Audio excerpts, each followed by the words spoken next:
Welcome to Buckeyes Tomorrow Morning for Thursday, November 2nd. I'm your host, Tom Orr. The Rutgers game is in 2 days. The game against Michigan in 23 days. If it is Thursday, that means it is time for our buddy Ross Fulton, everyone's smart football friend, one of the X's and O's gurus at BuckeyeHuddle.com. We're going to be talking about the Ohio State offense today. There was a lot to like in that win over Wisconsin. Some stuff we're going to talk about that maybe you don't like so much, but we'll get there later. But every time we talk to Ross, that means we are proudly sponsored by Jeff Ruby Steakhouse. Jeff Ruby Steakhouse proudly offering nationally acclaimed USDA beef prime steaks, seafood and sushi, impeccable service, live entertainment, and an attention to detail that is simply unmatched. Make reservations today and learn more at jeffruby.com/Columbus. We're going to take a little look back at the Wisconsin game that happened, 5 days ago now.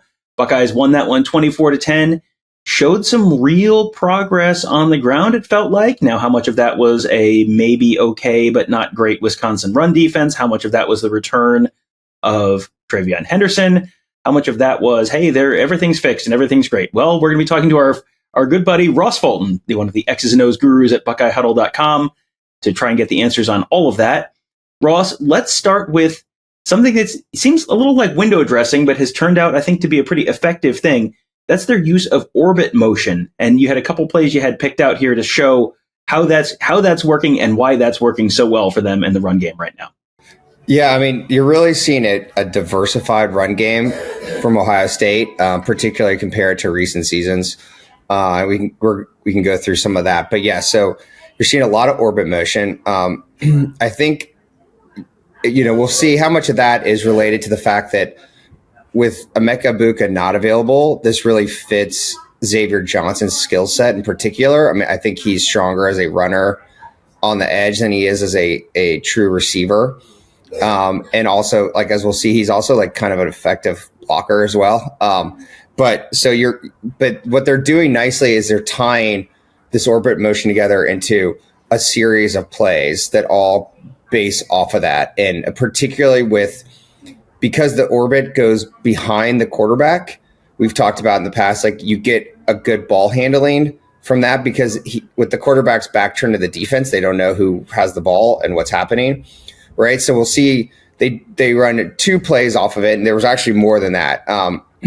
So the first one that we're showing is the actual orbit motion to a lead zone. And so for the offensive line, they're just blocking outside zone. Chip Trainum is leading, for Xavier Johnson. So you're getting an additional lead blocker on the edge. They also did, even within these plays, they're doing some minor variations that are really building off of things. So later in the game, they ran the same play, except they pulled Donovan Jackson, the left guard, back the opposite way, which makes it look like the play action pass that they like to use off of this. So you'll get the lead outside zone orbit. You'll get a hard play action pass where they like to pull the guard and kind of run like a 2-man route downfield. You saw that a couple times against Nebraska. And then the second play here is, you fake the orbit and you spin back around and give the counter. So this is a GH counter coming back the opposite way. And again, good ball handling. You kind of get an inside handoff here, which is sort of harkens back to the wing tee almost, that kind of traditional ball handling. And so again, both, I think that, we see, and we're going to keep talking about to your point about TreVeyon Henderson's return, obviously that makes a big difference with explosive run plays. But I do think that by diversifying the scheme, they're really also featuring run plays that play to his strengths by getting him, downhill, outside on the edge, reducing his need to read blocks, and more just getting him quickly out in space and, where he can make a guy miss and use his skills at the second level. Well, one of the plays that they used that did all of those things and to great effect was Windback. That's a play that I feel like we've mentioned on this show before. I don't know if we've ever really broken it down and explained how it all works. So run us through Windback and why that works so well for TreVeyon Henderson. Yeah, so they haven't, I don't know if they've maybe run Windback once this year.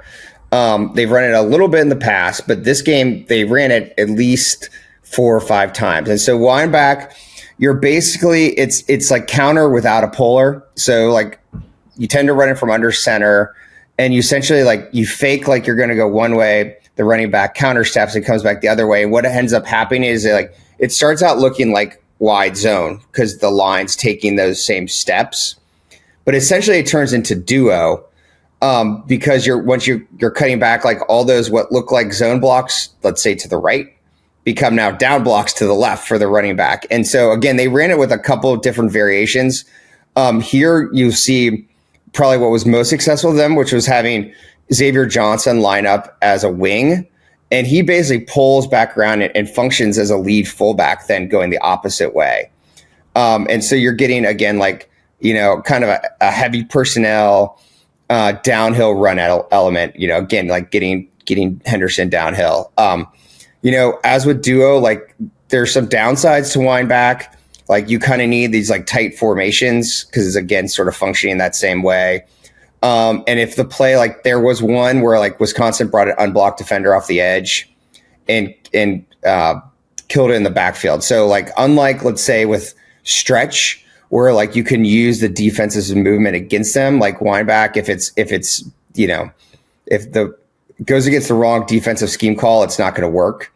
But again, like I do think you're seeing like the iterating of plays, and then like they faked Windback and play action pass off it against Wisconsin. So like a much better job this year in general, like diversifying the run scheme, tying play action pass to the run game. So like there are a lot of good things happening scheme wise that are in some ways are being obscured like by their own inefficiency and like failing to convert points.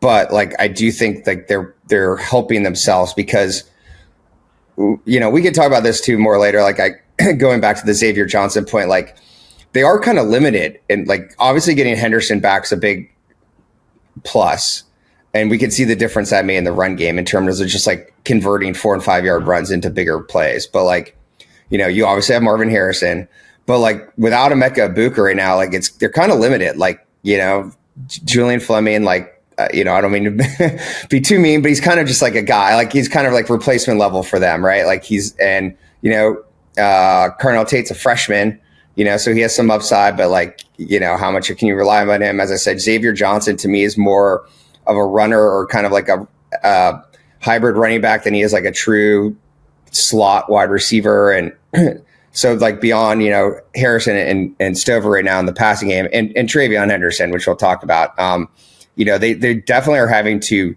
generate offense a little bit more schematically through, making plays look alike, tying things together in the run and the pass game. There have been a lot of things for Ohio State fans to be happy about with the offense. A lot of times that they haven't been happy with the offense this year, it has been, hey, why are you running into the boundary so much? And the next one is, hey, they're running wide zone into the boundary, but this time it worked. So what was the difference here where this, they had success running into the boundary when I think the average person is looking and saying they're batting about 050 when they do that. I couldn't pass up including a stretch boundary run when it worked. So, and in fact, we're talking about all these, sort of diversifying the run game with counter, and we saw both counter GH like we showed earlier. We saw counter GT multiple times from 12 personnel. They also faked Windback to run counter, they faked the orbit motion run counter GT. We saw crack toss. We saw duo. We saw Windback, as I said. So like lots of plays, but stretch was still there. And in fact, they ran it pretty well throughout the game. There's a couple times in the second half, they were getting caught a little bit in being predictable on first down running the football. I think they had a lead. Kyle McCord had some turnover issues. He got hurt. I think, so I guess being a little conservative is probably like not a wild-eyed idea.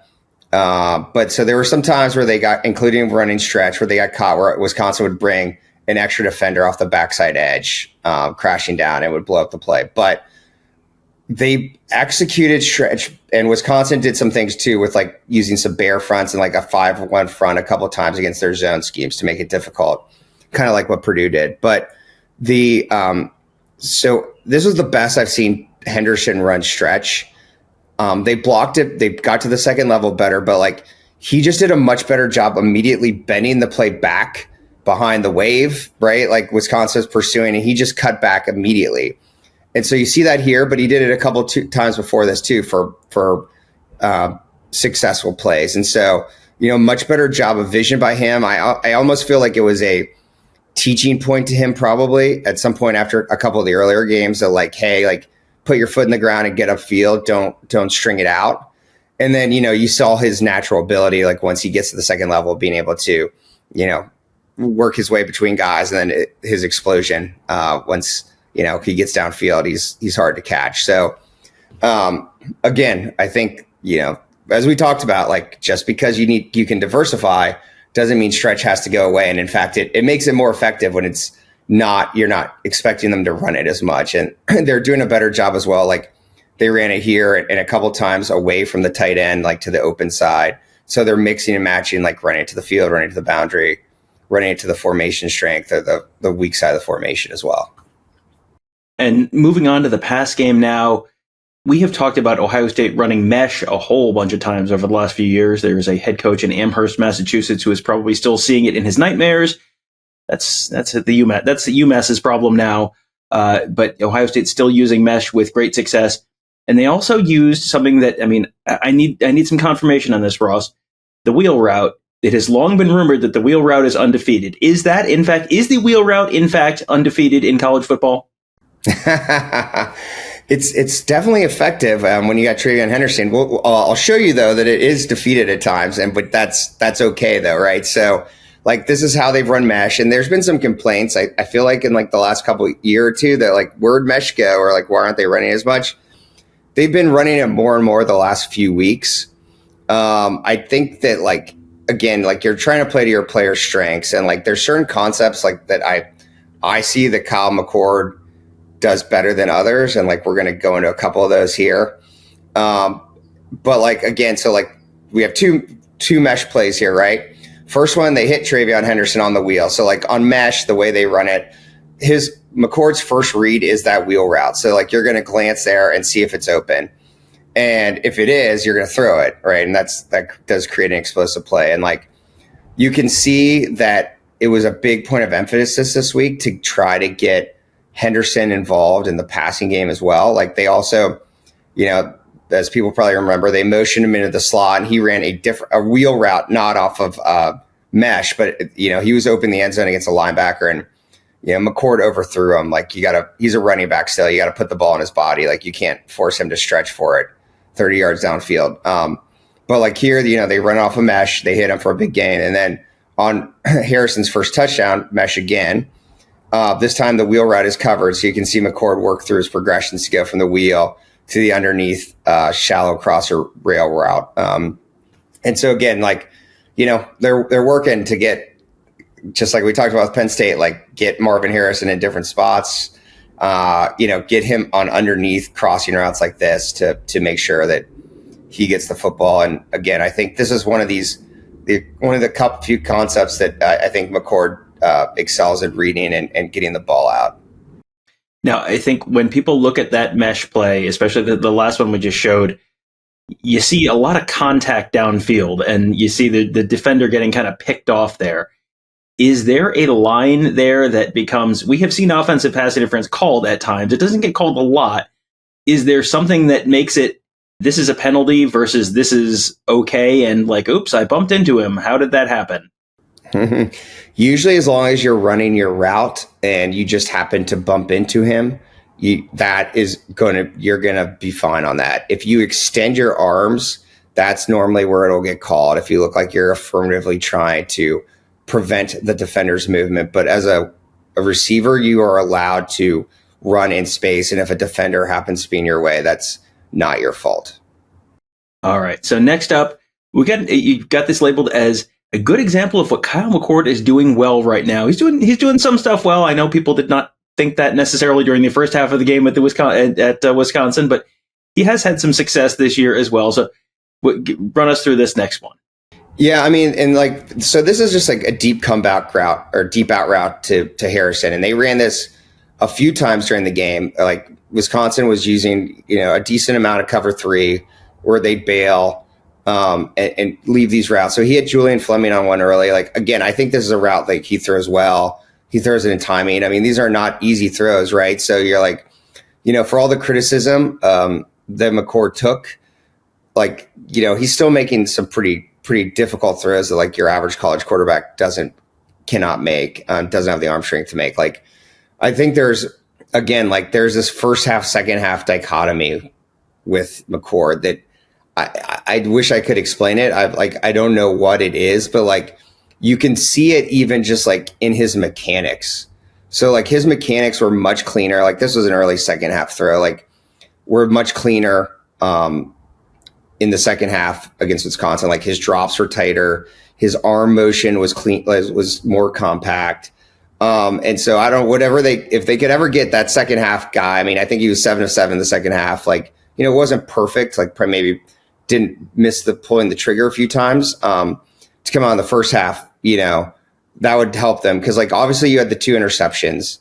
The first one was like, you can't make that throw. Like that was supposed to be a bootleg to Cade Stover as the underneath receiver. And like Stover got knocked off course and there was just nothing there. Like you just got to eat that. Maybe he could have tried to throw deep in the back of the end zone to Harrison, but like that wasn't where he went. The second one, I don't have as much a problem with. Like Wisconsin was into Tampa 2, and the deep half defender jumped the route. I mean, it was a nice play by him. Maybe he was a little late with it, but like also stuff like we'll talk about with like, the intentional groundings and just being inaccurate. Like he missed, there's a couple throws where he just like didn't put the ball in the right place. So, I think I agree that like, as with everything, right? Like there's too much like he's good or he's not good. Like there's just there's some gray there. Like he's playing pretty well. He's certainly not playing perfect.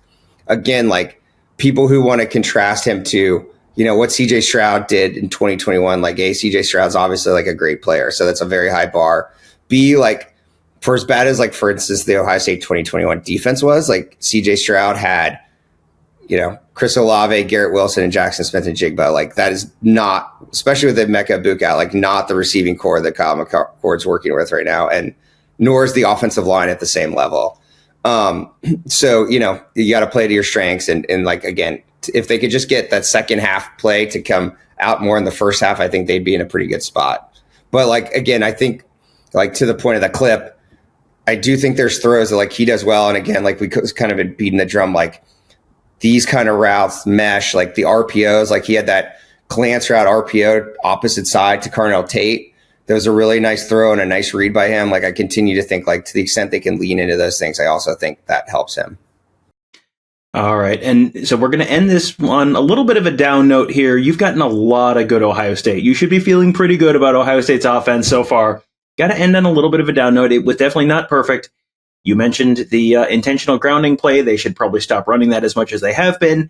This is one where it was there. There was a throw to Marvin Harrison. You'll see on one of these replays, Marvin Harrison is about to create some real separation. There is a deep ball there to Marvin Harrison, but Kyle McCord just doesn't have time, and it ends up with an intentional grounding. So run us through what went wrong on this one.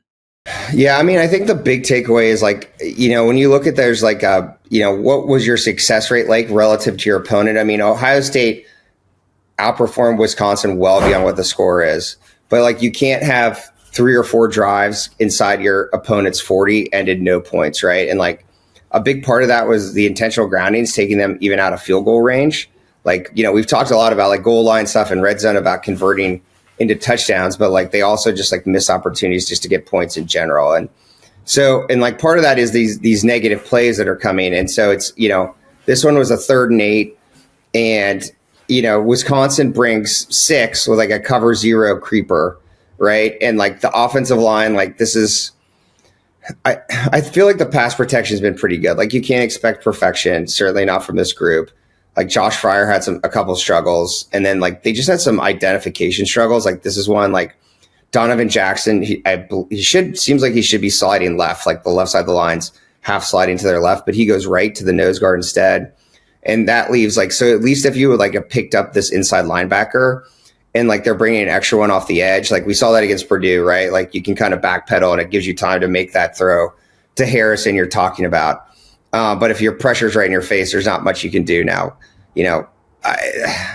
Kyle has to figure out how to like A, not just like throw it wildly to the side, or B, like not fumble when he's hit. Like those are concerning points. And like, I think sometimes there's like a little panic or just like trying to do something that's not there. But I also do think that like, I don't know, the scheme wise, like they ran 4 verticals here. Like, as you said, like Harrison's going to be open, but like you also need to look at like the creeper pressure and like figure out maybe we need some sort of outlet route or like some kind of hot route here, like someone coming underneath. Cause there's just nothing, like there's nothing he can do here. And like, who's he even supposed to try to act like he's throwing it to, even if you want to like basically get rid of the football, right? Cause you got guys with their backs turned towards them. But like, yeah, so, as much as I do think they've done a nice job of, as I've talked about, of like diversifying the scheme, like there's still some times that, especially like in these scoring areas, there's a couple like, big picture things. Like the first drive, they went for it on 4th down, but like if you're going to go for it on 4th and he fumbled, but like if you're going to go for it on like 4th down, like why not run it on that 3rd and 3, the play before that, to set up? Like maybe you pick it up or you get into 4th and 1 and hey, now they can sneak. So you could have done another sneak. Or, then the next drive where they kick the field goal, like they run Windback on 3rd and 4, but then they kick a field goal. So I'm like, why are you running it on, or maybe it was like 3rd and 6 even. It was a 3rd and mid-range. And so it's like, I don't know. It's sometimes like, making sure the call matches the situation as well. But again, like I do think like to the point of like what McCord does well, like sometimes I think you need to give him sort of like a quick game read that he can get the ball out in these situations because, he's not super mobile and like he's, when pressure's in his face, like he wants to get it out of there. So you got to give him an option.